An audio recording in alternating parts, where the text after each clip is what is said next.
Now to a developing story in Somalia where the presidential palace is under attack by Al-Qaeda-linked terrorists. For more, we go now to our reporter in the field, Mohamed Hirmoge.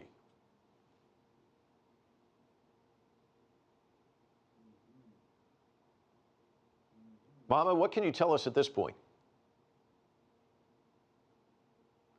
Well, Mike, today at around 6:30 p.m. local time, East African time, Al-Shabaab militant group, fighters from the Al-Shabaab militant group attacked the presidential palace by way of first breaching through security checkpoints before they reached the presidential palace. They have attacked one of them by way of throwing a bomb at the security checkpoint and killing all the security officers that were manning the place. Then they advanced towards the presidential palace. Sources say there were about 12.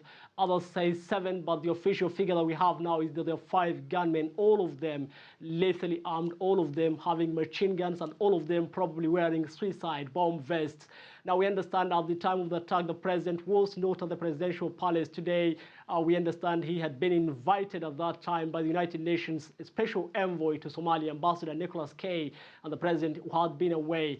But reports indicated that the attackers went up to the office of the Prime Minister, shooting and killing security officers over there. And at one time, we had been told that they had taken control of the office of the Prime Minister and that of the Finance Minister. But as things stand now, we've been able to speak with AMISOM heads together with senior officials of the presidential palace, and they tell us that the situation is now under control.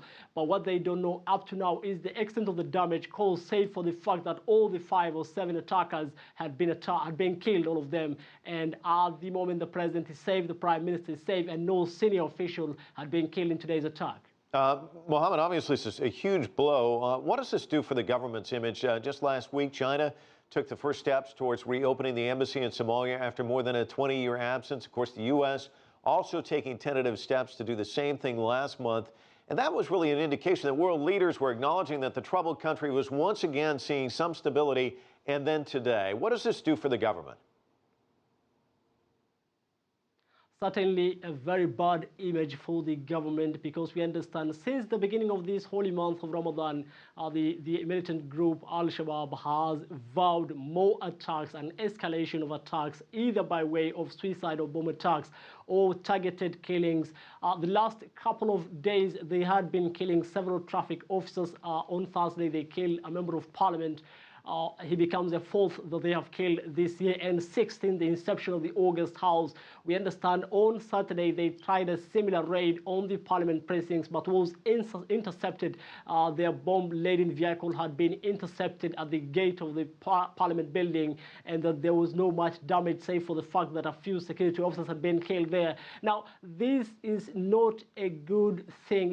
It is a big blow to the image of Somalia, because since the end of the transitional period about 2 years ago and the swearing in of the current president Hassan Sheikh Mohamud, the world had a lot of optimism. Somalis, both locally and in the diaspora, had a lot of optimism. Many have been coming back, investing in this country. And just a week after China was about to reopen its embassy here, there are more attacks. Well, despite the government saying that they are in control and that they are fighting Al-Shabaab, and they have of course they have of course announced battle on Al-Shabaab. Al-Shabaab has been quite ruthless and brutal. They have proved that they could attack when and where they want. We understand 6 months ago there was an attack, a similar raid on the presidential palace that killed more than 24 people.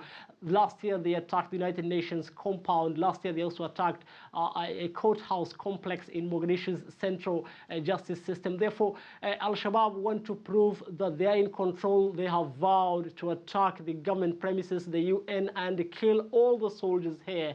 But the government wanted to say, no, we are in control, together with the African Union peacekeeping force of about 22,000 in this country. They have been saying, indeed, we have the upper hand. But looks like with the guerrilla front, Al-Shabaab has the government on the back foot. Well, Mohammed, they certainly made a statement today. Mohamed Hirmoge, live for us from Mogadishu. Thanks so much.